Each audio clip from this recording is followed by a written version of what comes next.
एक बार एक कुत्ते ने मुर्गे को ताना मारा कि तुम सुबह 4 बजे गांव को जगाना शुरू कर देते हो, बांग देना शुरू कर दे हो, तुम जानते हो तुम्हारा भविष्य क्या है? तुम 8 बजे कटकर नाश्ते की प्लेट में मिलोगे। अच्छा, मुर्गे का भविष्य इसके सिवा है भी क्या? लेकिन कुत्ता ताना मारे मुर्गे को तो मुर्गा चुप नहीं रहता। मुर्गे ने कहा, हाँ मानता हूं मेरा भविष्य 8 बजे कटकर नाश्ते की प्लेट में आ जाना है। मैं गांव को जगाना इसलिए नहीं छोड़ता क्योंकि मेरी मौत को दुनिया में कोई भी कुत्ते की मौत नहीं कहता। क्या बात है।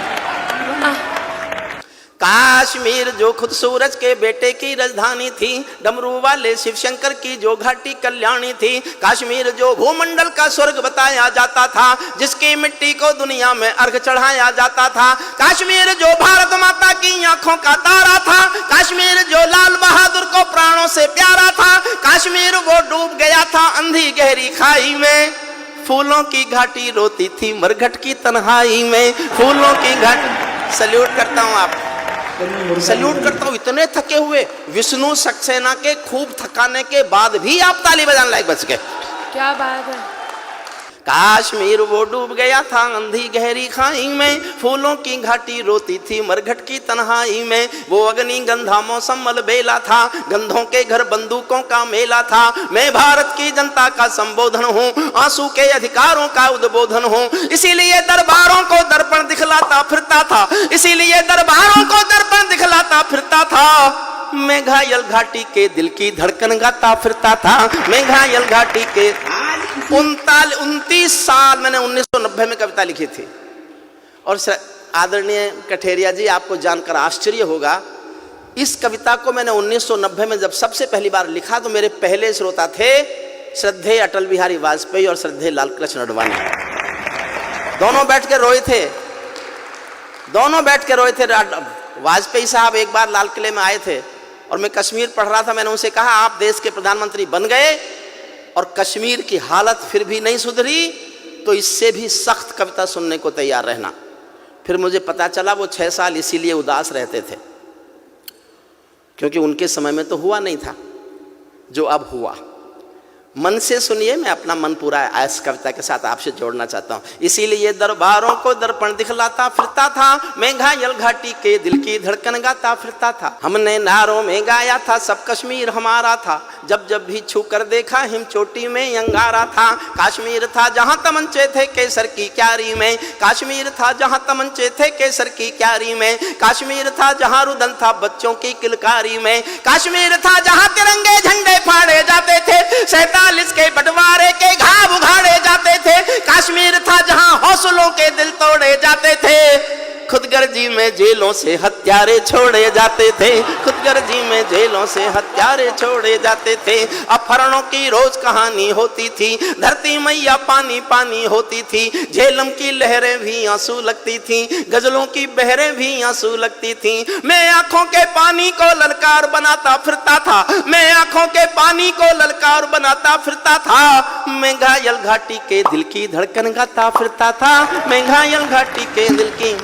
काश्मीर था जहां गर्द में चंदा सूरज तारे थे, झरनों का पानी रक्तिम था झीलों में अंगारे थे, काश्मीर था जहां फिजाएं घायल दिखती रहती थी, गर्म हवाएं घाटी का राशि फल लिखती रहती थी, काश्मीर था जहां दरिंदों की मनमानी चलती थी, घर घर में एक 56 की दर्द कहानी चलती थी, काश्मीर था जहां हमारा राष्ट्रगान शर्मिंदा था, समर्थन करना जी भर के करना, काश्मीर था जहां हमारा राष्ट्रगान शर्मिंदा था, भारत माँ को गाली देकर भी खलनायक जिंदा था, भारत माँ को गाली देकर भी खलनायक जिंदा था, काश्मीर था जहां देश का सिर झुकाया जाता था। और जिस दिन ये घटना घटी मैंने उस दिन पंक्ति लिखी थी, समझ जाओ किसी को पिछली याद हो तो समर्थन करना। काश्मीर था जहां देश का मान गिराया जाता था, मस्जिद में गद्दारों को खाना भिजवाया जाता था, गूंगा बहरापन ओढ़े सिंह, गूंगा बहरापन ओढ़े सिंहासन था, गूंगा बहरापन ओढ़े सिंहासन था, लूले लंगड़े संकल्पों का भाषण था, फूलों की घाटी लाशों की मंडी थी, फूलों की घाटी लाशों की मंडी था, अनुशासन का पूरा दौर शिखंडी था, अनुशासन का पूरा दौर शिखंडी था, मैं इसको ही कायरता की लाश उठाता फिरता था, मैं घायल घाटी के दिल की धड़कन गाता फिरता था, मैं घायल घाटी के दिल की। हमको दो आंसू नहीं आते थे अनहोनी घटना पर। 89 में 4.5 लाख कश्मीरी पंडित कश्मीर से मारपीट कर निकाले गए, उनकी बेटियों के साथ बलात्कार किए गए, संपत्ति छीनी गई, घरों में आग लगाए गए। अपने दिल पर हाथ रखकर सोचना, क्या दुनिया के इतिहास में इससे बड़ी कोई मॉब लिंचिंग हुई है क्या? आज किसी की गलती से एक हत्या पर देश में शोर मचा देते हैं, ये मॉब लिंचिंग है, होनी नहीं चाहिए। मैं समर्थन नहीं करता उसका, लेकिन 4.5 लाख लोगों का घर से बाहर निकाल देना अगर मॉब लिंचिंग नहीं थी तो हिंदुस्तान में कोई मॉब लिंचिंग होती नहीं। हमको दो आंसू नहीं आते थे, मेरा साथ देना, मैं इतिहास खोल रहा हूं। हमको दो आंसू नहीं आते थे अनहोनी घटना पर, थोड़ी सी चर्चा होती थी बहुत बड़ी दुर्घटना पर। राजमहल को शर्म नहीं थी, घायल होती छाती पर। भारत मुर्दाबाद लिखा था श्रीनगर की छाती पर, मन करता था फूल चढ़ा दूं लोकतंत्र की अर्थी पर। भारत के बेटे निर्वासित हो गए अपनी धरती पर, भारत के बेटे निर्वासित हो गए अपनी धरती पर। वे घाटी से खेल रहे थे गैरों के बलबूतों पर, जिनकी नाक टिकी रहती थी पाकिस्तानी जूतों पर। कश्मीर को बंटवारे का धंधा बना रहे थे वे, कश्मीर को बंटवारे का धंधा बना रहे थे वे। जुगनू को बैसाखी देकर चंदा बना रहे थे वे, फिर भी खून सने हाथों को न्योता था दरबारों का। जैसे सूरज की किरणों पर कर्जा हो अंधियारों का, जैसे सूरज की किरणों पर कर्जा हो अंधियारों का। कुर्सी भूखी थी नोटों के थैलों की, कुर्सी भूखी थी नोटों के थैलों की। कुलवंती दासी हो गई रखेलों की। एक नाम लेता हूं कविता में, उसका नाम सुनकर आपके दिल में आदर की, प्यार की, सम्मान की हिलोर उठे तो उस हिलोर को तालियों में बदल देना। कुर्सी भूखी थी नोटों के थैलों की, कुलवंती दासी हो गई रखेलों की। घाटी आंगन हो गई खूनी खेलों की, बहुत जरूरत थी सरदार पटेलों की, बहुत जरूरत थी सरदार पटेलों की। मैं घाटी के आंसू का संतरास मिटाता फिरता था, मैं घायल घाटी के दिल की धड़कन गाता। एक छंद पढ़ रहा हूं साहब। भारत मां को इस समय सोने दो, बड़ी मुश्किलों से इस बहादुर सरकार की कोशिशों के बाद भारत मां सुकून से सोने की हालत में आ गई। वाह वाह वाह वाह वाह, बहुत बढ़िया। मैं एक छंद पढ़ रहा हूं। जब चौराहों पर हत्यारे महिमा मंडित होते थे, जब चौराहों पर हत्यारे महिमा मंडित होते थे, भारत मां की मर्यादा के मंजर खंडित होते थे। जब कृष भारत के नारे थे गुलमर्गा की गलियों में, शिमला समझौता जलता था बंदूकों की नलियों में। तो केवल आवश्यकता थी हिम्मत की खुददारी की, तो केवल आवश्यकता थी हिम्मत की खुददारी की।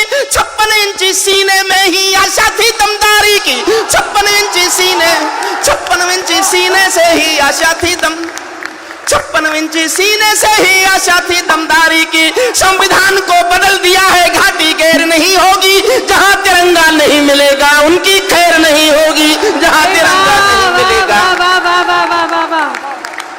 प्रणाम करता हूं आपको साहब, क्या बात है। इसीलिए आवश्यकता थी हिम्मत की खुददारी की, 56 इंची सीने से ही आशा थी दमदारी की। संविधान को बदल दिया है घाटी गैर नहीं होगी, जहां तिरंगा नहीं मिलेगा उनकी खैर नहीं होगी। जिनको भारत की धरती न भाती हो, भारत के झंडों से बदबू आती हो, जिन लोगों ने मां का आंचल फाड़ा हो, दूध भरे सीने में चाकू गाड़ा हो, मैं उनको चौराहों पर फांसी चढ़वाता फिरता था। मैं घायल घाटी के दिल की धड़कन गाता फिरता था, मैं घायल घाटी के दिल की। अंतिम छंद पढ़ता हूं।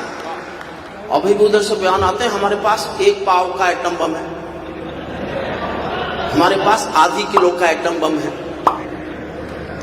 देखिए साहब, मैं बोलना नहीं चाहता, सांसद जी आपसे अनुमति लेकर आपसे माफी मांग के बोलता हूं, और ये मैंने बहुत दुखी होकर बोला, ऐसे नहीं बोला। रोज डराता है हमको एटॉमिक युद्ध होगा, एटॉमिक युद्ध होगा।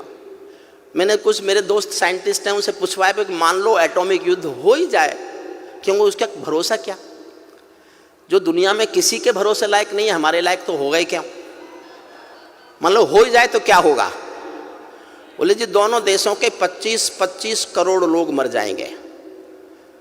मैं एक दिन सोचता रहा, और जब उसी दिन शाम को मैंने उनके एक मंत्री का बयान सुना कि हम एटॉमिक युद्ध कर सकते हैं, तो मैंने कहा कि होने दो, होने दो, हम 25 करोड़ मरने को तैयार हैं, तुम तो रेगिस्तान हो गए। बचा क्या? अगर तुम अपने को पूरा मिटाकर हमारे थोड़े से कम कर दो तो हमें कोई नुकसान नहीं है। हमको जनसंख्या नियंत्रण कानून लाने की भी जरूरत नहीं है। फिर अंतिम पंक्तियां सुन लीजिए। अमरनाथ को गाली दी थी भीख मिले हथिया, ये अच्छी बात नहीं है जो मैं कह रहा हूं, लेकिन दुखी होके कह रहा हूं। अमरनाथ को गाली दी थी भीख मिले हथियारों ने, अमरनाथ को गाली। अंतिम पंक्ति पर और जोश देना, फिर तय करेंगे कि आगे क्या करना है। अमरनाथ को गाली दी थी भीख मिले हथियारों ने, चांद सितारे टांक लिए थे खून लिपि दीवारों ने, इसीलिए नाकाम रही है कोशिश सभी उजालों की, क्योंकि ये सब कठपुतली है रावलपिंडी वालों की। अंतिम एक चुनौती दे दो सीमा पार पड़ोसी को, गीदड़ कायरता ना समझे सिंहों की खामोशी को। हमको अपने खट्टे मीठे बोल बदलना आता है, हमको अब भी दुनिया का भूगोल बदलना आता है, हमको अब भी दुनिया का भूगोल।